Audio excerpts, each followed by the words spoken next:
Hello friends, welcome to crazy GK trick. दोस्तों, आज का वीडियो लेक्चर काफ़ी ज़्यादा महत्वपूर्ण होने वाला है क्योंकि आज के वीडियो लेक्चर में हम महाद्वीप या फिर कॉन्टिनेंट से रिलेटेड महत्वपूर्ण क्वेश्चंस को यहाँ पर डिस्कस करने वाले हैं, जो कि आपके किसी भी एग्जाम के दृष्टिकोण से काफ़ी ज़्यादा बेनिफिशियल है।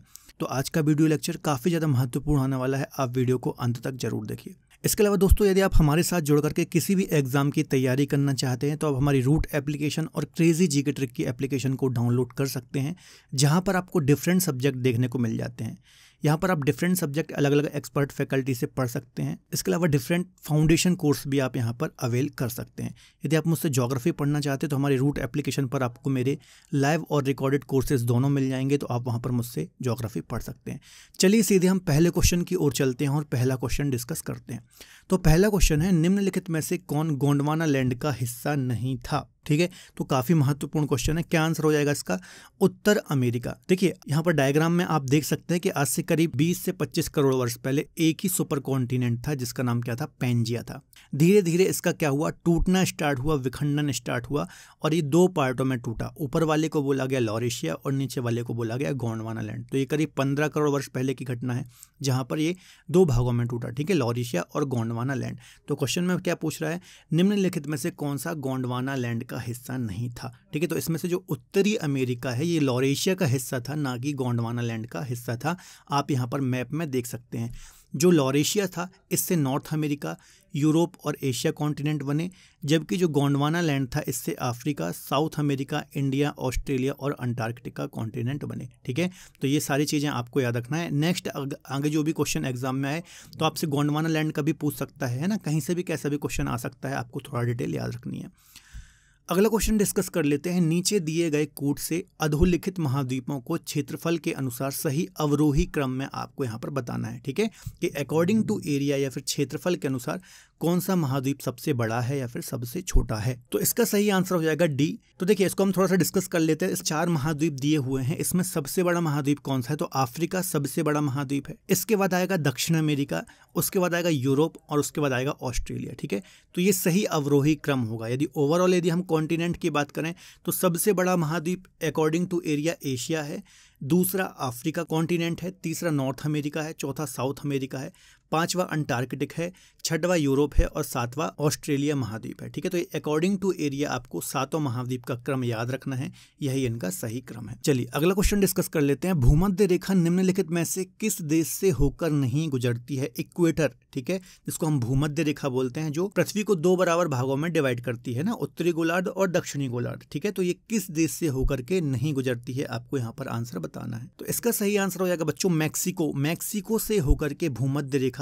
पास नहीं होती है। ठीक है, थोड़ा सा मैप की ओर चलते हैं और यहाँ पर डिस्कस करते हैं। मैक्सिको की यदि हम बात करेंगे तो मैक्सिको जो है ये उत्तरी अमेरिका कॉन्टिनेंट का पार्ट है, तो मैक्सिको से ये नहीं गुजरती है। ठीक है, किन किन देशों से होकर के पास होती है थोड़ा सा हम इसको डिस्कस कर लेते हैं। देखिए यदि दक्षिण अमेरिकी कॉन्टिनेंट की बात करें तो इक्वाडोर, कोलंबिया, ब्राजील, ये 3 देश हैं दक्षिण अमेरिकी कॉन्टिनेंट के जहां से होकर के ये रेखा पास होती है, तो इनको आपको याद रखना है। उसके बाद अफ्रीका कॉन्टिनेंट की यदि मैं बात करूं तो साओ टोमे प्रिंसिपे, ठीक है, ये गिनी की खाड़ी या फिर अटलांटिक महासागर में एक द्वीपीय देश है।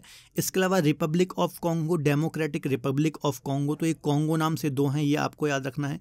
एक गैबोन है। ठीक है, इसके अलावा युगांडा, केन्या और सोमालिया, ये 3 देश अफ्रीका के हैं, तो यहाँ से भी ये विषुवत रेखा होकर के गुजरती है। अगला एक एशियन देश है जो कि सबसे छोटा देश है एशिया का, मालदीव है, तो यहाँ से होकर के भी इक्वेटर पास होती है। इसके बाद इंडोनेशिया जो सबसे बड़ा द्वीप समूह है विश्व का, 12 से 13 हज़ार द्वीप इसके अंतर्गत आते हैं, तो यहाँ से होकर के पास होती है। और एक प्रशांत महासागरीय द्वीप है किरीबाती, तो यहाँ से होकर के भी ये पास होती है। ठीक है, तो इतने देश हैं जहाँ से होकर के इक्वेटर या फिर भूमध्य रेखा पास होती है। इन 13 देशों के नाम आपको याद रखना है। इसके अलावा और डिटेल में आपको इसको पढ़ना है कि ये 13 देश कैसे आप शॉर्ट में याद कर सकते हैं, ट्रिक से याद कर सकते हैं, तो इस पर सेपरेट लेक्चर मैंने आपको बना रखा है। Geography by Dinesh Sahu sir वाली प्लेलिस्ट में जाइए आप, वहाँ पर आप ये लेक्चर डिटेल में पढ़ सकते हैं। ठीक है, चलिए अगला क्वेश्चन डिस्कस कर लेते हैं। पनामा झील किन महासागरों को आपस में कनेक्ट करती है या फिर जोड़ती है? ठीक है, तो काफ़ी अच्छा क्वेश्चन है, काफ़ी महत्वपूर्ण झील है पनामा झील, है ना। तो इसका आंसर हो जाएगा प्रशांत महासागर और अटलांटिक महासागर, मतलब सी आंसर इसका बिल्कुल सही हो जाएगा। अटलांटिक महासागर और प्रशांत महासागर को पनामा झील आपस में कनेक्ट करती है। चलिए थोड़ा सा मैप की ओर चलते हैं। तो मैप में आप देखिए यहाँ पर आपको देख रहे होंगे, जो यहाँ पर आपको ये ओशन दिख रहा है इसको हम अटलांटिक महासागर बोलते हैं, और यहाँ पर ये आप जो ओशन देख रहे हैं इसको हम पैसिफिक ओशन बोलते हैं। और यहाँ पर जो आप देख रहे हैं यहाँ पर एक पनामा कंट्री है ना, तो ये पनामा कंट्री के अंतर्गत ही यहाँ पर पनामा लेक को बनाया गया है, आपको याद रखना है, जो कि अटलांटिक ओशन और पैसिफिक ओशन को कनेक्ट करती है। ठीक है, ये जो बच्चों अपने आप में इतिहास में प्रोजेक्ट था, बहुत ही खास प्रोजेक्ट था पूरे इतिहास में, या फिर काफ़ी कॉम्प्लिकेटेड इंजीनियरिंग का एक उदाहरण है। इस पर भी मैंने एक सेपरेट लेक्चर बना रखा है, तो ये भी आप हमारे चैनल में जाकर के ज्योग्राफी वाइज साहू सर वाली प्लेलिस्ट में जाकर के देख सकते हैं। ठीक है, तो यहाँ पर आपको याद रखना है किसको कनेक्ट करती है, अटलांटिक ओशन और पैसिफिक ओशन को आपस में कनेक्ट करती है। देखिए थोड़ा सा और यदि हम इसको डिस्कस करें तो पहले क्या होता था, यदि आपको मान लीजिए यूरोप से कोई जहाज आया या फिर ईस्टर्न जो अमेरिका है ना, यहाँ से यदि आपको किसी को वेस्टर्न अमेरिका जाना है या फिर वेस्ट कोस्ट में जाना, तो ये पूरा साउथ अमेरिका का चक्कर लगा करके जाना पड़ता था। लेकिन इस कैनाल के बनने के बाद, इस नहर के बनने के बाद डायरेक्ट ये लगभग 21,000 किलोमीटर की दूरी, मात्र 8370 किलोमीटर की दूरी रह गई। तो काफ़ी खास प्रोजेक्ट है, आपको याद रखना है, काफ़ी महत्वपूर्ण ये प्रोजेक्ट है। ठीक, अब आपको कमेंट में आंसर देना है कि जो ये प्रोजेक्ट है ये बन करके कब तैयार हुआ था। ठीक है, तो इसका आपको मुझे कमेंट में आंसर देना है। अगला क्वेश्चन डिस्कस कर लेते हैं, निम्नलिखित युग्मों में से कौन सा एक सही सुमेलित है। ठीक है, यहाँ पर कुछ प्लेट्यू दिए हुए हैं, पर्वत दिए हुए हैं, कुछ हाईलैंड दिए हुए हैं, इनको आपको मैच करना है। ठीक है, देख लेते हैं। देखिए एबिसीन का पठार या फिर अबिसीनिया का पठार भी इसको हम बोलते हैं, तो ये अरब में है, नहीं ये रॉन्ग हो जाएगा। जो अबिसीनिया का पठार ये पूर्वी अफ्रीका, इथोपिया और इरिट्रिया के अंतर्गत आता है। ठीक है, दूसरा है एटलस माउंटेन, तो एटलस माउंटेन कहाँ पर है, उत्तर पश्चिमी अफ्रीका, तो बिल्कुल सही बात है। अगला है एटलस पर्वत, तो ये उत्तर पश्चिमी अफ्रीका। ठीक है, तो बिल्कुल सही है, एटलस जो पर्वत है उत्तर पश्चिम अफ्रीका में फैला हुआ है। तीसरा गुआना उच्च भूमि या फिर गुआना हाईलैंड जो है, ठीक है, ये कहाँ पर है, तो ये उत्तर दक्षिणी अमेरिका के अंतर्गत आता है। वेनेजुएला या फिर गुआना ब्राज़ील में ये फैला हुआ है, तो ये भी रॉन्ग हो जाएगा। ठीक है, अफ्रीका में ये नहीं है। ओकावांगो द्रोणी पेंटागोनिया, तो ये भी गलत हो जाएगा। ये कहाँ पर है, ये भी बोत्सवाना, नामीबिया, दक्षिण अफ्रीका के अंतर्गत आता है, तो ये भी गलत हो जाएगा। ठीक है, तो इसका सही आंसर हो जाएगा बी, एटलस है ना। एटलस जो है ये उत्तर पश्चिमी अफ्रीका में ही स्थित है। कमेंट में बताइए कि एटलस की सबसे ऊंची चोटी कौन सी है।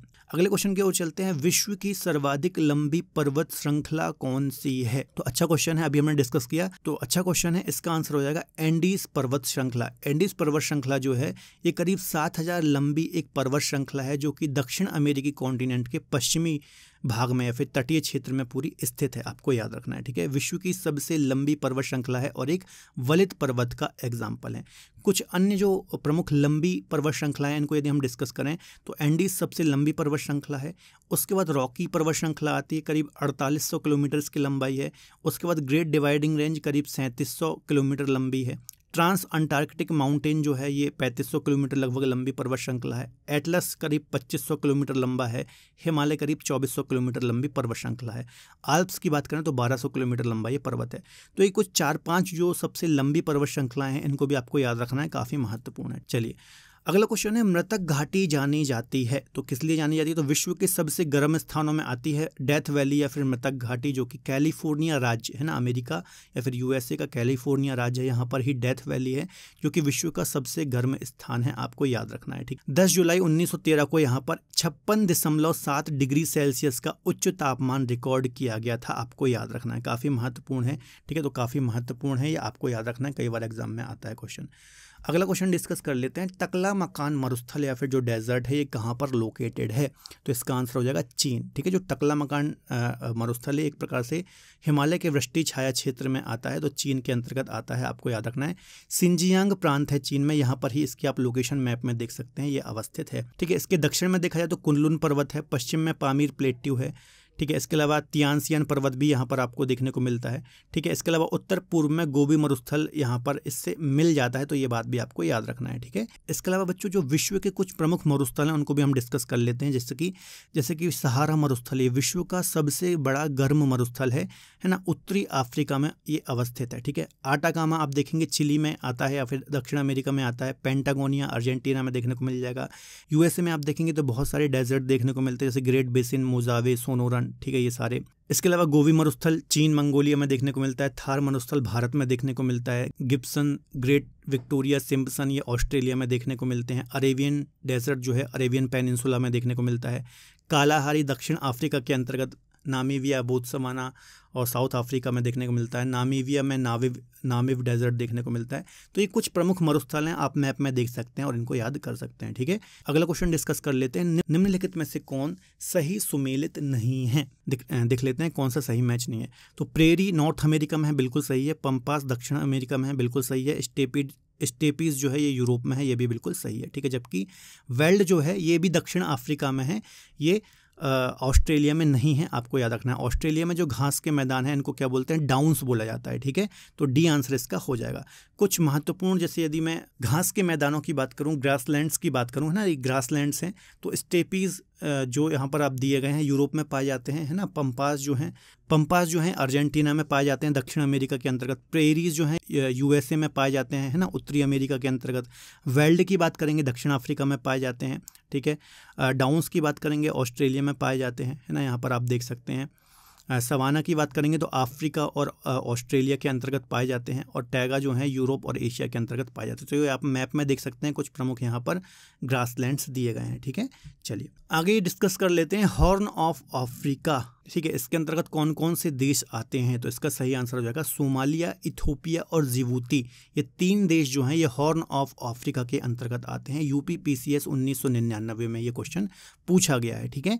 तो ये हॉर्न ऑफ अफ्रीका है, इसको अफ्रीका का सींग भी कहा जाता है। आप यहाँ पर मैप में देख सकते हैं ना कौन कौन से देश हैं हॉर्न ऑफ अफ्रीका के अंतर्गत। सोमालिया, इथोपिया और जिबूती आपको याद रखना है, ठीक है। चलिए अगला क्वेश्चन डिस्कस कर लेते हैं। दक्षिण पूर्वी एशिया में निम्न में से कौन सा स्थल रुद्ध देश है या फिर लैंड लॉक्ड कंट्री है? ठीक है, दक्षिण पूर्वी एशिया या फिर साउथ ईस्ट एशिया का एकमात्र स्थल रुद्ध देश, तो इसका आंसर हो जाएगा लाओस। मोस्ट इंपॉर्टेंट क्वेश्चन है, ठीक है। ये जो आप यहाँ पर देश देख रहे हैं बच्चों, म्यांमार, थाईलैंड, कंबोडिया, वियतनाम, ये सब जो हैं ये दक्षिण पूर्वी एशिया के देश हैं। और यहाँ पर एकमात्र लाओस ऐसा देश है जो कि स्थल रुद्ध देश है। देखिए स्थल रुद्ध देश कौन से देश होते हैं? ऐसे देश जो चारों ओर से भूभाग से घिरे होते हैं और उनकी सीमा किसी भी सागर महासागर से नहीं लगती। ऐसे देशों को हम बोलते हैं भू आवेष्टित देश या फिर लैंड लॉक्ड कंट्री। अब आपको कमेंट में आंसर देना है कि भारत में कितने लैंड लॉक्ड स्टेट हैं, है ना। लैंड लॉक्ड स्टेट के बारे में आपको कमेंट में बताना है। अगला क्वेश्चन देख लेते हैं। एशिया का सबसे बड़ा द्वीप कौन सा है? आइलैंड की बात यहाँ पर की जा रही है। तो यदि हम एशिया के द्वीपों की बात करें तो जो बोर्नियो है ये एशिया महाद्वीप का सबसे बड़ा द्वीप है। यहाँ पर आप देख सकते हैं ये बोर्नियो आइलैंड है, ठीक है। ये जो बोर्नियो आइलैंड है इस पर 3 देशों का अधिकार है, इंडोनेशिया, मलेशिया और ब्रुनेई, ठीक है। यहाँ पर आप देख सकते हैं ये वाला जो हिस्सा है ये इंडोनेशिया के पास है, ये वाला पर्टिकुलर हिस्सा मलेशिया के पास है और जो ग्रीन कलर से आप देख रहे हैं ये वाला हिस्सा ब्रुनेई के पास है। तो ये बात आपको याद रखना है, ठीक है। चलिए इसके अलावा विश्व के सबसे बड़े द्वीप की बात करें तो ग्रीनलैंड विश्व का सबसे बड़ा द्वीप है, आपको याद रखना है। ग्रीनलैंड की बात करूं तो ये पॉलिटिकल रूप से डेनमार्क के अंतर्गत आता है ना, डेनमार्क का इस पर अधिकार है। जबकि ज्योग्राफिकली यदि आप देखेंगे तो नॉर्थ अमेरिका या फिर कनाडा के अंतर्गत ये आता है, ठीक है। तो ये बात भी आपको याद रखनी है। अगला क्वेश्चन डिस्कस कर लेते हैं। एशिया में स्थित विश्व का सबसे बड़ा प्रायद्वीप कौन सा है या फिर पेनिनसुला कौन सा है? वर्ल्ड लार्जेस्ट पेनिनसुला, ठीक है। तो अरेबियन पेनिनसुला या फिर अरब प्रायद्वीप जो है हमारे एशिया के अंतर्गत ही आता है, पश्चिमी एशिया या फिर वेस्टर्न एशिया में आता है। तो ये विश्व का सबसे बड़ा प्रायद्वीप या फिर पेनिनसुला है, आप यहाँ पर मैप में देख सकते हैं। सबसे पहले समझ लेते हैं आखिर प्रायद्वीप होता क्या है। तो ऐसा कोई भी भूभाग जो 3 ओर से जल से, समुद्र से, वाटर बॉडी से घिरा हुआ होता है उसको हम पेनिनसुला या फिर प्रायद्वीप बोलते हैं, ठीक है। इसी प्रकार से आप यहाँ पर देख सकते हैं अरेबियन पेनिनसुला, एक तरफ रेड सी लाल सागर से घिरा हुआ है, दक्षिण में अरेबियन सी से घिरा हुआ है और पूर्व में आप देखेंगे पर्शियन गल्फ से ये घिरा हुआ है, ठीक है। तो 3 ओर से ये वाटर बॉडी से घिरा हुआ है, ठीक है। इसको हम बोलते हैं अरब का प्रायद्वीप। यहाँ पर आपको सऊदी अरब, यमन, ओमान, यूएई, कतर जैसे, कुवैत जैसे देश देखने को मिल जाते हैं, ठीक है। चलिए अब आप बताइए जो भारत का प्रायद्वीप है ना, वो उसे कौन सा प्रायद्वीप बोलते हैं, ठीक है। दक्षिणी भारत आप देखते होंगे जिसे हम पेनिनसुलर इंडिया बोलते हैं। तो इस प्रायद्वीप का क्या नाम है, इसका आपको कमेंट में आंसर देना है। अगला क्वेश्चन डिस्कस कर लेते हैं। एशिया एवं यूरोप में स्थित देश कौन से हैं, ठीक है। ऐसा कौन सा देश है जो एशिया में भी स्थित है और यूरोप में भी स्थित है? तो इसका आंसर हो जाएगा रूस और तुर्की। ये 2 ऐसे देश हैं जो 2 महाद्वीपों में फैले हुए हैं। यहाँ पर देखिए मैप में तुर्की है ना, तुर्की आप देखेंगे ठीक है। यहाँ पर मैप में आप देख सकते हैं तुर्की का कुछ हिस्सा यहाँ पर आपको यूरोप कॉन्टिनेंट में देखने को मिलता है। इसके अलावा रूस का एक काफ़ी बड़ा हिस्सा आपको यूरोप में देखने को मिलता है। ठीक है, देखिए यदि रूस की बात किया जाए तो पॉलिटिकल रूप से यदि आप देखेंगे तो ये यूरोप कॉन्टिनेंट का ही पार्ट है, क्योंकि मैक्सिमम इसकी बसावट, इसकी कैपिटल कहाँ पर है, यूरोप में ही पड़ती है। लेकिन जोग्राफिकली इसका ज़्यादातर पार्ट देखेंगे तो हमारे एशिया कॉन्टिनेंट में आता है, जिसको हम यूरेशिया के नाम से भी जानते हैं। ठीक है, इसके अलावा कजाकिस्तान भी एक ऐसा देश है जिसका कुछ हिस्सा कहाँ पर आता है, कुछ हिस्सा यूरोप और कुछ हिस्सा कहाँ पर एशिया कॉन्टिनेंट में आता है। तो ये बात आपको याद रखना है। ठीक है, तो इसका आंसर क्या हो जाएगा, रूस और तुर्की, ये दो देश ऐसे हैं जो कि दो कॉन्टिनेंट में फैले हुए हैं। कजाकिस्तान का नाम भी आपको याद रखना है। ठीक है, अगला क्वेश्चन देख लेते हैं। जापान का नागासाकी किस द्वीप पर स्थित है? आपने सुना होगा हिरोशिमा और नागासाकी, जहां पर अमेरिका ने 1945 में, है ना, सेकेंड वर्ल्ड वॉर के टाइम पे परमाणु बम से हमला किया था। ठीक है, तो इसका आंसर हो जाएगा क्यूशू आइलैंड, जो कि सबसे दक्षिणी आइलैंड है जापान का। तो यहाँ पर ही आपको नागासाकी शहर देखने को मिलता है। देखिए जो जापान है 4 प्रमुख आइलैंड से मिलकर के बना है। सबसे उत्तर वाले को बोलते हैं होक्काइडो, बीच वाले को बोलते हैं, जो कि सबसे बड़ा आइलैंड है, होन्शु, उसके नीचे शिकोकू और फिर आता है क्यूशू, है ना। ये उत्तर से दक्षिण की ओर क्रम है।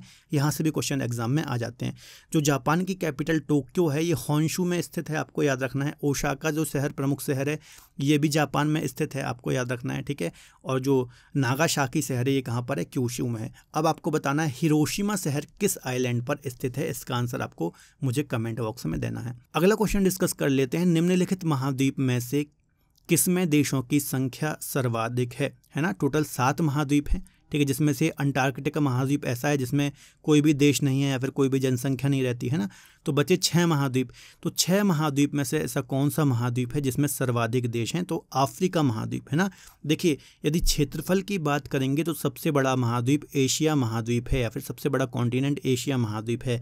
लेकिन सबसे ज़्यादा देशों की बात की जाए तो अफ्रीका कॉन्टिनेंट में नंबर ऑफ कंट्री लगभग 54 कंट्रीज़ हैं अफ्रीका कॉन्टिनेंट में, तो आपको याद रखना है। सेकंड पर एशिया आता है, करीब 48 कंट्रीज़ हैं। यूरोप के पास 44 कंट्री हैं। नॉर्थ अमेरिका के पास 23 कंट्री हैं। साउथ अमेरिका के पास 14 कंट्री हैं और ऑस्ट्रेलिया के पास लगभग 14 कंट्री हैं। तो ये क्रम भी आपको याद रखना है। ठीक है, अगला क्वेश्चन डिस्कस कर लेते हैं। एशिया और अफ्रीका महाद्वीप के बाद विश्व में तीसरा सबसे आबादी वाला महाद्वीप कौन सा है? तीसरे नंबर पर कौन सा आता है अकॉर्डिंग टू पॉपुलेशन? अभी हमने क्षेत्रफल के अकॉर्डिंग डिस्कस किया था, अब हम जनसंख्या के अनुसार डिस्कस कर लेते हैं। ठीक है, तो पहले नंबर पर तो एशिया ही आता है, क्योंकि चाइना, भारत, बांग्लादेश, पाकिस्तान, ज़्यादातर जनसंख्या वाले देश हमारे एशिया में ही हैं। तो पहले नंबर पर एशिया आता है। ठीक है, सेकंड नंबर पर आता है अफ्रीका और थर्ड पर आता है यूरोप। तो इसका आंसर क्या हो जाएगा, यूरोप महाद्वीप तीसरे नंबर पर आता है। यूरोप महाद्वीप के बच्चों यदि हम बात करेंगे तो अकॉर्डिंग टू एरिया ये कौन से नंबर पर आता है? 6वें नंबर पर आता है, पीछे से सेकंड है। ठीक है, जबकि जनसंख्या की बात करेंगे तो तीसरा नंबर इसका आता है। सबसे बड़ा एशिया है, सेकंड नंबर पर अफ्रीका है, थर्ड पर यूरोप है, फोर्थ पर नॉर्थ अमेरिका है, 5 पर साउथ अमेरिका है, फिर ओशिनिया या फिर ऑस्ट्रेलिया जिसको आप बोलते हैं, फिर 7वें पर आता है अंटार्कटिका। ठीक है, तो ये बात भी आपको याद रखनी है। अगला क्वेश्चन डिस्कस कर लेते हैं। निम्नलिखित में से कौन सी अक्षांश रेखा के द्वारा कनाडा और यूएसए की सीमा निर्धारित की जाती है? अगला क्वेश्चन डिस्कस कर लेते हैं। निम्नलिखित में से कौन सी अक्षांश रेखा के द्वारा कनाडा और यूएसए की सीमा निर्धारित होती है? तो काफी महत्वपूर्ण क्वेश्चन है। बी आंसर इसका हो जाएगा 49 डिग्री नॉर्थ लैटिट्यूड। ठीक है, इसके द्वारा कनाडा और यूएसए की सीमा निर्धारित होती है। देखिए यदि उत्तरी अमेरिका कॉन्टिनेंट की बात की जाए तो 3 प्रमुख देश ही यहाँ पर आते हैं। कनाडा हो गया, यूनाइटेड किंगडम हो गया, कनाडा हो गया, यूएसए हो गया और मैक्सिको हो गया, है ना। ये 3 बड़े देश हैं क्रमशः। तो जिसमें से कनाडा और यूएसए के बीच में 49वीं उत्तरी अक्षांश या फिर 49वीं समांतर रेखा है, आपको याद रखना है। यहाँ पर आप मैप में भी इसको देख सकते हैं। एक और काफ़ी महत्वपूर्ण लाइन है जो कि नॉर्थ कोरिया और साउथ कोरिया के मध्य में, यहाँ से भी काफ़ी क्वेश्चन आते हैं।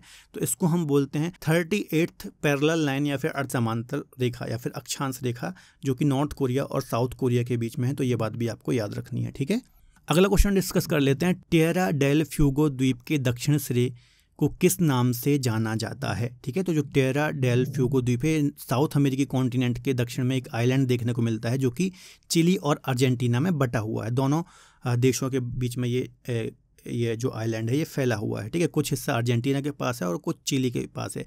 इसी के दक्षिण में आपको एक कैप हॉर्न नाम का आइलैंड देखने को मिलता है। ठीक है, तो इसका आंसर हो जाएगा ए कैप हॉर्न जो है ये टिएरा डेल फ्यूगो द्वीप के दक्षिण में देखने को मिलता है। आप यहाँ पर मैप में भी देख सकते हैं।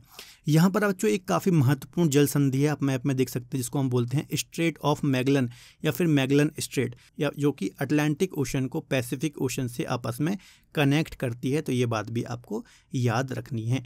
अगला क्वेश्चन डिस्कस कर लेते हैं। लिथियम त्रिभुज के अंतर्गत कौन सा देश शामिल नहीं है? अभी मैं आपको डिस्कस कराऊंगा ये लिथियम त्रिभुज क्या है, चूँकि अभी लिथियम काफ़ी ज़्यादा न्यूज़ में था, तो यहाँ से एग्जाम में क्वेश्चन आने की संभावना भी काफ़ी ज़्यादा है। तो इसका आंसर हो जाएगा सी, ब्राज़ील, है ना। जो ब्राज़ील कंट्री है यहाँ पर लिथियम त्रिभुज स्थित नहीं है। इसका मतलब है चिली, बोलीविया और अर्जेंटीना। मैप में आप देख सकते हैं इन तीनों देशों में लिथियम त्रिभुज है, मतलब लिथियम के सर्वाधिक भंडार आपको इन्हीं 3 देशों में देखने को मिलते हैं, जिनमें से बोलीविया में दुनिया का सबसे बड़ा लिथियम भंडार है, अर्जेंटीना के पास दुनिया का दूसरा सबसे बड़ा लिथियम रिजर्व है और चिली के पास इसके बाद सबसे ज़्यादा रिजर्व देखने को मिलते हैं। इसके अलावा बच्चों लिथियम की जो वैश्विक आपूर्ति है उसमें लगभग 60% हिस्सा इन्हीं 3 देशों के पास है। तो ये बात भी आपको याद रखना है ना। लिथियम त्रिभुज का 1/3 दक्षिण अमेरिका में ही स्थित है। इन 3 देशों में आपको याद रखना है, काफ़ी महत्वपूर्ण है। अगला क्वेश्चन है, इनमें से कौन सा मरुस्थल तटीय मरुस्थल का उदाहरण है, कोस्टल डेजर्ट का उदाहरण है? तो इसका आंसर हो जाएगा ए और सी, नामिब डेजर्ट, आटाकामा डेजर्ट। ठीक है, नामिब डेजर्ट जो है ये एक तटीय मरुस्थल है, मतलब तट रेखा के पास है। इसके अलावा आटाकामा भी है, चिली में आपको देखने को मिलता है। तो ये भी कहाँ देखने को आपको मिलता है? ये भी दक्षिण अमेरिकी कॉन्टिनेंट में समुद्र के पास या फिर तट रेखा के पास देखने को मिलता है। ठीक है, तो याद रखना है दोनों ही तटीय मरुस्थल का एग्जाम्पल है। ठीक है, आटाकामा मरुस्थल के लिए हम बात करें, चिली और पेरू देश के बीच में ये स्थित है और विश्व का सबसे शुष्कतम मरुस्थल है, बहुत ही शुष्कता है। इसके अलावा यहाँ पर वर्षा भी बहुत कम होती है। यहाँ पर कुछ स्थान तो ऐसे हैं जहाँ पर कई वर्षों से, सैकड़ों वर्षों से वर्षा नहीं हुई है। इसके अलावा पर्टिकुलर यहाँ पर अरिका नाम का एक स्थान है जो कि विश्व का शुष्कतम स्थान है। ठीक है, इसके अलावा नाइट्रेट के भंडार भी यहाँ पर देखने को मिलते हैं। ठीक है, जबकि नामिब डेजर्ट की बात करी जाए तो ये नामीबिया में सिचुएटेड है, आपको याद रखना है। ठीक है, चलिए यहाँ पर आप इसकी लोकेशन देख सकते हैं। यहाँ पर ये आटाकामा डेजर्ट है, चिली और पेरू के बीच में यहाँ पर। ठीक है, और यहाँ पर नामिब डेजर्ट नामीबिया में स्थित है। ठीक है, चलिए अगला क्वेश्चन देख लेते हैं। भूमध्य सागर और अटलांटिक महासागर को जोड़ने वाली जल संधि या फिर स्ट्रेट कौन सी है ना। सबसे पहले देख लेते हैं जल संधि क्या होती है। तो 2 स्थलीय भागों को अलग करने वाला जलीय निकाय और 2 अलग अलग वाटर बॉडी को जोड़ने वाला जो जलीय निकाय होता है उसको हम जल संधि बोलते हैं। ठीक है, तो इसका आंसर हो जाएगा जिब्राल्टर जल संधि जो है ये किसको कनेक्ट करती है? मेडिटेरियन सी और अटलांटिक ओशन को आपस में कनेक्ट करती है, या फिर भूमध्य सागर और अटलांटिक महासागर को आपस में कनेक्ट करती है। इसका सी आंसर बिल्कुल सही हो जाएगा। ठीक है, चलिए अगला क्वेश्चन डिस्कस कर लेते हैं। अगला क्वेश्चन है, विश्व का 8वां महाद्वीप कौन सा है? तो इसका सही आंसर हो जाएगा डी, जीलैंडिया। जो जीलैंडिया है ये विश्व का 8वां महाद्वीप है। देखिए वैसे देखा जाए तो अभी 7 महाद्वीप वर्तमान में हमारी अर्थ में देखने को मिलते हैं, लेकिन एक ऐसा महाद्वीप भी है जिसका लगभग 94-95% हिस्सा प्रशांत महासागर के अंतर्गत डूबा हुआ है। और जो न्यूजीलैंड आप देखते हैं ऑस्ट्रेलिया के पूर्व में, ये इसी कॉन्टिनेंट का हिस्सा है। तो आपको याद रखना है, नवीन अध्ययन के अनुसार या फिर एक नए अध्ययन के अनुसार विश्व का 8वां महाद्वीप भी है जिसका मैक्सिमम पार्ट समुद्र में डूबा हुआ है और इसको हम जीलैंडिया के नाम से जानते हैं। ठीक है, चलिए अगले क्वेश्चन की ओर चलते हैं। आप निम्नलिखित में से किस महाद्वीप से रिंग ऑफ फायर को संबंध करेंगे? ठीक है, तो क्या आंसर हो जाएगा इसका? प्रशांत महासागर, रिंग ऑफ फायर, या फिर इसको हम बोलते हैं अग्निवलय। अग्निवलय के नाम से किसको जानते हैं? तो इसका आंसर हो जाएगा प्रशांत महासागर, या फिर इसको हम प्रशांत महासागर के अग्निवलय के नाम से भी जानते हैं। देखिए यहाँ पर आप मैप में देख सकते हैं ये प्रशांत महासागर है। ठीक है, यदि आप देखेंगे दक्षिण अमेरिका, उत्तर अमेरिका, इसके अलावा एशिया, ऑस्ट्रेलिया, तो इसके चारों ओर जो ये है प्रशांत महासागर है। तो यहाँ पर जो आप चारों ओर देख रहे हैं इसको ही हम क्या बोलते हैं? रिंग ऑफ फायर या फिर अग्निवलय। यहाँ पर क्या हो रहा है? यहाँ पर बच्चों बहुत सारी प्लेटें आपस में कोलाइड हो रही हैं। यही कारण है कि इस रीजन में, इस अग्निवलय में विश्व के सर्वाधिक सक्रिय ज्वालामुखी देखने को मिलते हैं, एक्टिव वॉल्केनो देखने को मिलते हैं और सर्वाधिक भूकंप भी आपको इसी रीजन में देखने को मिलते हैं। ठीक है, जैसे कि आप देखेंगे विश्व के या फिर पृथ्वी के जो 75% ज्वालामुखी हैं वो आपको यहाँ पर ही देखने को मिलते हैं। लगभग 450 जो ज्वालामुखी हैं आपको इस रीजन में देखने को मिलते हैं। ठीक है, इसके अलावा पृथ्वी के 90% जो भूकंप हैं इसी क्षेत्र में आते हैं। फिलीपींस, जापान वगैरह आपको इसी रीजन में देखने को मिलते हैं। इसके अलावा यहाँ पर आपको वलित पर्वत भी देखने को मिलेंगे, जैसे एंडीज हो गया, पश्चिमी काल्डेरा हो गया। तो ये रिंग ऑफ फायर का संबंध आपको याद रखना है किससे है? प्रशांत महासागर से इसका संबंध है। अगले क्वेश्चन की ओर चलते हैं। संसार की सबसे लंबी नदी जिसे हम नाइल या फिर नील नदी के नाम से जानते हैं, ये कहाँ से इसका ओरिजिन होता है या फिर कहाँ से निकलती है? Victoria lake. जो विक्टोरिया लेक है आप मैप में देख सकते हैं, ये 3 देशों केन्या, युगांडा और तंजानिया, 3 देशों के बीच में पड़ती है। ये फ्रेश वाटर या फिर मीठे पानी की दूसरी सबसे बड़ी लेक है सुपीरियर के बाद। सुपीरियर कहाँ है, इसका आंसर आपको कमेंट बॉक्स में देना है, ठीक है। तो यहाँ से ही एक नदी निकलती है जिसको हम बोलते हैं व्हाइट नील या फिर सफ़ेद नील, ठीक है। विक्टोरिया नील से सफ़ेद नील का उद्गम होता है, आप मैप में देख सकते हैं। इसके अलावा इथोपिया देश है, यहाँ पर आप देख सकते हैं मैप में, यहाँ पर एक टाना लेक है, ठीक है। यहाँ से ब्लू नील निकलती है। तो ब्लू नील और व्हाइट नील कहाँ मिलती है? सूडान के खार्तूम में मिलती है और यहाँ से इसका नाम क्या हो जाता है? नील। तो याद रखना है, विक्टोरिया लेक से व्हाइट नील निकलती है, टाना लेक से ब्लू नील निकलती है, ये दोनों खार्तूम में मिलती हैं। फिर यहाँ से इसको क्या बोलते हैं? तो इसको नील नदी बोलते हैं और ये कहाँ? मेडिटेरियन सी में जाकर के गिरती है, ठीक है। ये बात आपको याद रखना है, काफ़ी महत्वपूर्ण है। ये झील भी काफ़ी महत्वपूर्ण है, आपको याद रखना है। अगला क्वेश्चन देख लेते हैं। अफ्रीका महाद्वीप का उपनाम क्या है ना? इसको और किस उपनाम से जानते हैं? जैसा कि आप देखते होंगे आपका भी कोई ना कोई उपनाम होगा जो आपके दोस्तों के बीच में चर्चित होता है या फिर घर में चर्चित होता है। उसी प्रकार से अफ्रीका महाद्वीप का दूसरा नाम क्या है? तो इसके 2 नाम हैं। एक तो इसे भविष्य का महाद्वीप या फिर फ्यूचर कॉन्टिनेंट बोलते हैं, इसके साथ साथ ही इसको हम अंध महाद्वीप भी बोलते हैं। इसके पीछे 2 रीज़न है। देखिए, भविष्य का महाद्वीप इसको क्यों बोलते हैं? क्योंकि जो अफ्रीका कॉन्टिनेंट है, यदि आप देखेंगे यहाँ पर डेवलपमेंट बहुत कम है। यहाँ पर आप देखेंगे मैक्सिमम देश बहुत ज़्यादा गरीब हैं। तो यहाँ पर जो रिसोर्सेज हैं, है ना, जो संसाधन है, चाहे वो खनिज संसाधन की बात की जाए या फिर कुछ अन्य संसाधन की बात की जाए, तो उनका अभी भी यहाँ पर दोहन नहीं हुआ है। तो भविष्य के दृष्टिकोण से अफ्रीका से काफ़ी ज़्यादा उम्मीदें हैं, ठीक है। इसलिए इसको हम भविष्य का महाद्वीप बोलते हैं। इसके साथ साथ ही इसे अंध महाद्वीप की संज्ञा भी दी जाती है, क्योंकि यहाँ के मैक्सिमम देश काफ़ी ज़्यादा पिछड़े हुए हैं, काफ़ी ज़्यादा बैकवर्ड हैं, उनका काफ़ी कम विकास है, गरीबी काफ़ी ज़्यादा है, इसलिए इसको हम अंध महाद्वीप की भी संज्ञा देते हैं। तो इसका आंसर हो जाएगा डी।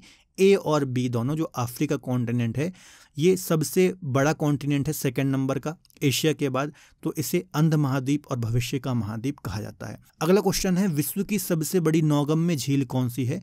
तो दक्षिण अमेरिका में स्थित पेरू और बोलीविया देश के बीच में टिटिकाका लेक विश्व की सबसे बड़ी नौगम्य झील है। मतलब यहाँ पर नौकायान होता है, ठीक है। याद रखना है, काफ़ी ऊंचाई पर स्थित झील है, आपको याद रखना है।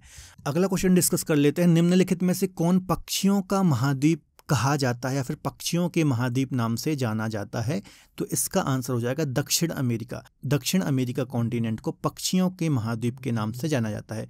क्या रीज़न है इसके पीछे? इसके पीछे यह रीज़न है कि यहाँ पर बहुत अलग अलग प्रकार की पक्षियों की प्रजाति पाई जाती है जो और किसी दूसरे महाद्वीप में नहीं पाई जाती, है ना। बहुत सारी वैरायटी है पक्षियों की, इस कारण से इसे पक्षियों का महाद्वीप कहा जाता है। आपको याद रखना है। इसके अलावा पक्षियों की संख्या भी यहाँ पर काफ़ी ज़्यादा है, ठीक है। तो ये बात आपको याद रखना है, इसलिए इसको हम पक्षियों का महाद्वीप भी कहते हैं। अगले क्वेश्चन की ओर चलते हैं। निम्न में से कौन से जल संधि प्रशांत और दक्षिण अटलांटिक महासागर को आपस में कनेक्ट करती है? तो यहाँ पर आप देख रहे होंगे, इसका आंसर हो जाएगा सी, मैगलन स्ट्रेट या फिर मैगलन जल संधि। तो यहाँ पर आप मैप में देख सकते हैं प्रशांत महासागर, ठीक है, दक्षिणी प्रशांत महासागर और जो दक्षिणी अटलांटिक ओशन है, इसको आपस में कनेक्ट करती है मैगलन स्ट्रेट, है ना। ये आप देखेंगे अर्जेंटीना और चिली से होकर के ये स्ट्रेट जाता है, तो काफ़ी महत्वपूर्ण है, आपको याद रखना है। इसमें हमने एक और द्वीप भी डिस्कस किया था, टेरा डेल फ्यूगो द्वीप, है ना, यहाँ पर ही देखने को मिलता है, इसके दक्षिण में आपको देखने को मिलेगा। अगला क्वेश्चन डिस्कस कर लेते हैं। निम्नलिखित में से कौन सा देश लैटिन अमेरिका देश के अंतर्गत आता है? लैटिन अमेरिका, ठीक है। अब यहाँ पर बहुत सारे बच्चे गलतियाँ करते हैं, तो याद रखना है लैटिन अमेरिका के अंतर्गत मैक्सिको भी आता है, जो कि नॉर्थ अमेरिका का एक देश है। मध्य अमेरिका का ये पूरा पार्ट मध्य अमेरिका का है, ठीक है, ये मैक्सिको और जो कुछ छोटे छोटे यहाँ पर आपको देश देखने को मिल रहे हैं, ठीक है। इसके अलावा वेस्ट इंडीज, ठीक है, और पूरा का पूरा दक्षिण अमेरिका कॉन्टिनेंट, ये सभी लैटिन अमेरिका के अंतर्गत आता है, ठीक है। तो याद रखना है मैक्सिको हो गया, यहाँ पर आपको कुछ आइलैंड दिखाई दे रहे हैं, ये सभी हो गए। इसके अलावा दक्षिण अमेरिका कॉन्टिनेंट, ये सभी लैटिन अमेरिका के अंतर्गत आता है, आपको याद रखना है। अगला क्वेश्चन डिस्कस कर लेते हैं। दुनिया का सबसे ऊंचा जलप्रपात एंजल जलप्रपात किस नदी पर स्थित है? तो इसका आंसर हो जाएगा ओरिकेनो नदी। ये दक्षिण अमेरिका में बहने वाली एक प्रमुख नदी है। इस पर ही दुनिया का सबसे ऊंचा जलप्रपात, जिसकी ऊंचाई 979 मीटर है या फिर 3212 फीट है, ठीक है। तो ये ओरिकेनो नदी पर स्थित है। कहाँ पर? वेनेजुएला। वेनेजुएला एक कंट्री है दक्षिण अमेरिका की, यहाँ पर ही ये देखने को मिलता है, याद रखना है, काफी महत्वपूर्ण है, काफी क्वेश्चन यहाँ से पूछे जाते हैं। अगला क्वेश्चन है, अफ्रीका महाद्वीप का सर्वोच्च बिंदु कौन सा है ना? अफ्रीका कॉन्टिनेंट की सबसे ऊंची चोटी ऐसा भी बोल सकते हैं। तो माउंट किलिमंजारो, इसकी ऊंचाई कितनी है? तो 5895 मीटर इसकी ऊंचाई है। अफ्रीका कॉन्टिनेंट की सबसे ऊंची चोटी है और यह एक मृत ज्वालामुखी या फिर डेड वॉल्केनो का एग्जाम्पल है। आप यहाँ पर मैप में भी देख सकते हैं, ठीक है। माउंट किलिमंजारो फीट में यदि देखेंगे तो 19,341 फीट इसकी ऊंचाई है। तंजानिया कंट्री के अंतर्गत ये आता है। चलिए अगला क्वेश्चन डिस्कस कर लेते हैं। द्वीपीय महाद्वीप किसे कहा जाता है ना? द्वीप क्या होता है? द्वीप आपको पता ही होगा, ऐसा कोई भी भूभाग या फिर क्षेत्र या फिर लैंड जो चारों ओर से जल से घिरा हुआ होता है उसको हम द्वीप बोलते हैं ना। तो ऑस्ट्रेलिया जो कॉन्टिनेंट है या फिर महाद्वीप है, जो कि सबसे छोटा महाद्वीप है, यह एक द्वीपीय महाद्वीप है। आप देख सकते हैं चारों ओर से जल से सराउंड है या फिर घिरा हुआ है, इसलिए इसको हम द्वीपीय महाद्वीपों की संज्ञा देते हैं। साथ ही साथ ऑस्ट्रेलिया महाद्वीप को प्यासी भूमि का देश भी कहा जाता है, क्योंकि पूरा पश्चिमी ऑस्ट्रेलिया जो है यहाँ पर मरुस्थल पाए जाते हैं, यहाँ पर वर्षा भी कम होती है और यहाँ पर जनसंख्या भी कम निवास करती है। ज़्यादातर जो जनसंख्या है पूर्वी ऑस्ट्रेलिया में ही आपको देखने को मिलेगी, इसलिए इसको हम प्यासी भूमि का देश भी बोलते हैं, आपको याद रखना है।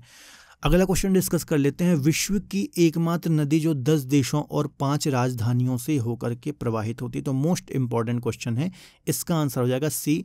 डैन्यूब नदी जो है ये यूरोप महाद्वीप या फिर यूरोप कॉन्टिनेंट में बहती है, जो कि 10 देशों और लगभग 5 कैपिटल्स, इन देशों की कैपिटल से होकर के बहती है, ठीक है। ये निकलती कहाँ से है? तो ब्लैक फॉरेस्ट माउंटेन है जर्मनी में, यहाँ से इसका ओरिजिन होता है, ठीक है। 2 नदियाँ हैं, ब्रैग और व्रिगच, इन दोनों के संगम से ये बनती है, ब्लैक फॉरेस्ट माउंटेन से निकलती है और ब्लैक सी या फिर काला सागर में जाकर के गिरती है। 2860 किलोमीटर इसकी लंबाई है, याद रखना है, ठीक है।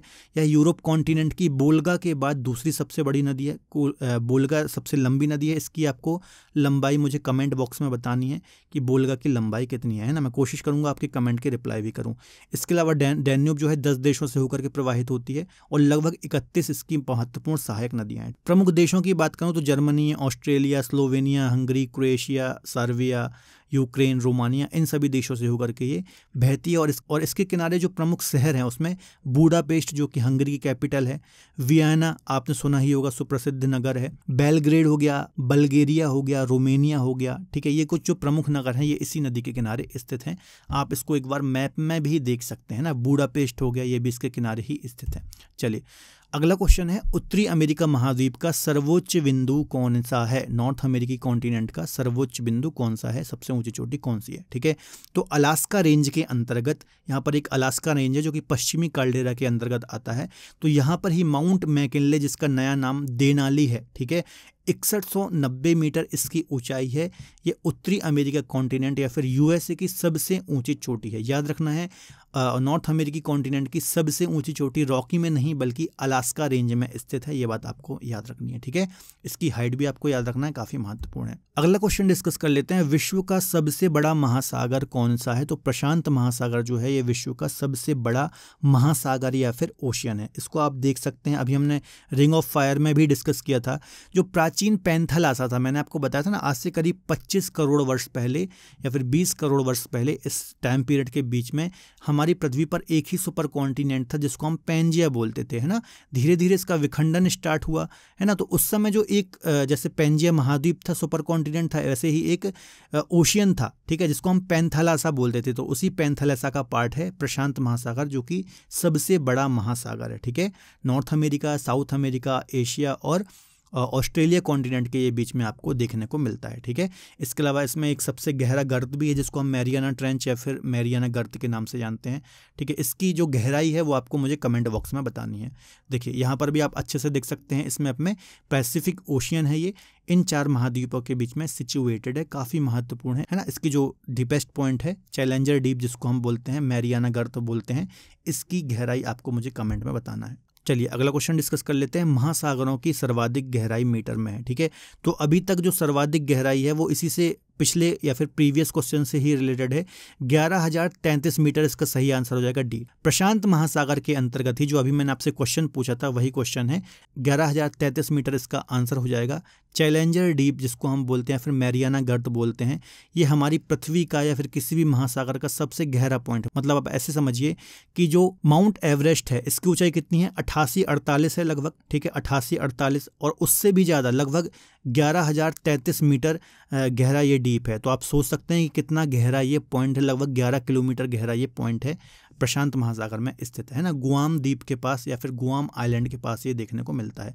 अगले क्वेश्चन की ओर चलते हैं। निम्न में से कौन सा महासागर उत्तर अमेरिका महाद्वीप को स्पर्श नहीं करता या फिर नॉर्थ अमेरिकी कॉन्टिनेंट को टच नहीं करता है, ठीक है। तो ये नॉर्थ अमेरिकी कॉन्टिनेंट है, इसके देखिए यदि आप पूर्व में जाएंगे तो यहाँ पर आपको अटलांटिक ओशन या फिर अटलांटिक महासागर देखने को मिलता है। पश्चिम में यदि आप इसके देखेंगे तो आपको प्रशांत महासागर या फिर पैसिफिक ओशियन देखने को मिलता है ना, और यदि आप इसके उत्तर में देखेंगे तो आपको आर्कटिक महासागर देखने को मिलता है, ठीक है। यदि हम बात करें हिंद महासागर की तो भारत के दक्षिण में आपको हिंद महासागर देखने को मिलता है। उत्तरी अमेरिकी कॉन्टिनेंट से हिंद महासागर का कोई भी टच या फिर स्पर्श नहीं है, तो इसका आंसर हो जाएगा सी, याद रखना है। चलिए अगला क्वेश्चन है बरमूडा ट्राइंगल, इसके बारे में आपने काफ़ी सुना होगा, ठीक है, काफ़ी ज़्यादा इस पर मूवी भी बनी है, अक्सर आप रील्स वगैरह में भी इसको सुनते होंगे। बरमूडा त्रिभुज या फिर बरमूडा ट्राइंगल का जो संबंध है किस महासागर से, तो इसका आंसर हो जाएगा उत्तरी अटलांटिक महासागर। आप देख रहे हैं जो नॉर्थ अमेरिकी कॉन्टिनेंट है या फिर यूएसए है, इसके पूर्व में आपको ये त्रिभुज दिख रहा होगा, ठीक है। इसको ही हम बोलते हैं बरमूडा ट्राइंगल, ठीक है, जो कि एक रहस्यमय जगह है, ठीक है। यहाँ पर क्या होता है, यहाँ पर अभी तक लगभग 50 से अधिक जहाज और 20 से अधिक हवाई जहाज या फिर जो प्लेन है ये रहस्यमय तरीके से गायब हो चुके हैं, ठीक है। तो याद रखना है ये नॉर्थ अटलांटिक ओशन के अंतर्गत ये जगह है जिसको हम बरमूडा ट्राइंगल बोलते हैं। चलिए अगला क्वेश्चन है निम्नलिखित में से किस महासागर में सेशेल्स गणराज्य स्थित है, ठीक है। तो हिंद महासागर में यदि आप देखेंगे अफ्रीका के पूर्व में तो छोटा सा एक देश है सेशेल्स, ठीक है। तो हिंद महासागर में सिचुएटेड है, इसकी लोकेशन आप मैप में देख सकते हैं। अगले क्वेश्चन की ओर चलते हैं। विश्व में किस खाड़ी की तटरेखा सबसे लंबी है ना, खाड़ी या फिर जिसको हम वे बोलते हैं, तो इसका आंसर हो जाएगा हडसन की खाड़ी, है ना। पूर्वोत्तर कनाडा या फिर कनाडा के पूर्व और उत्तर में ये खारे पानी का एक जलीय निकाय है जिसको हम हडसन वे बोलते हैं। तो इसकी तटरेखा आप देखेंगे सर्वाधिक लंबी आपको देखने को मिलेगी। आप देखिए कितनी लंबी तटरेखा है, मैप में आप इसको देख सकते हैं। चलिए अगला क्वेश्चन देख लेते हैं। समुद्र तल पर सामान्य वायुदाब क्या होता है, ठीक है। What is the normal air pressure at sea level, ठीक है। तो समुद्र तल पर जो सामान्य वायुदाब होता है वो लगभग 1013.25 मिलीबार है ना। मिलीबार जो होती है ये वायुदाब या फिर एयर प्रेशर की इकाई होती है, यूनिट होती है। तो याद रखना है समुद्र तल पर सामान्य वायुदाब 1013.25 मिलीबार होता है और सर्वाधिक वायुदाब भी समुद्र के ऊपर ही देखने को मिलता है। तो ये बात आपको याद रखनी है, काफ़ी ज़्यादा महत्वपूर्ण है, ठीक है। सर्वाधिक एयर प्रेशर आपको समुद्र में ही देखने को मिलेगा क्योंकि यहाँ पर जलवाष्प भी ज़्यादा होती है, ठीक है। जो जल होता है उसका वाष्पन भी ज़्यादा होता है, इस कारण से यहाँ पर वायुदाब भी आपको अधिक देखने को मिलता है। अगला क्वेश्चन है महान भ्रंश घाटी कहाँ पर अवस्थित है, ठीक है। ग्रेट रिफ्ट वैली जिसको हम बोलते हैं। तो अफ्रीका कॉन्टिनेंट आपको पता होगा टूट रहा है, आज से कुछ लाखों वर्षों के पश्चात यहाँ पर एक नया महाद्वीप बन जाएगा, एक द्वीप बन जाएगा नया, ठीक है। तो यहाँ से बीच से आप यहाँ पर मैप में देख सकते हैं ये दो भागों में डिवाइड हो रहा है। जो ये पूर्व वाली जो प्लेट है इसको हम बोलेंगे सोमालियन प्लेट, और जो ये पश्चिम में आपको प्लेट दिख रही है इसको हम बोलेंगे नूबियन अफ्रीकन प्लेट, ठीक है।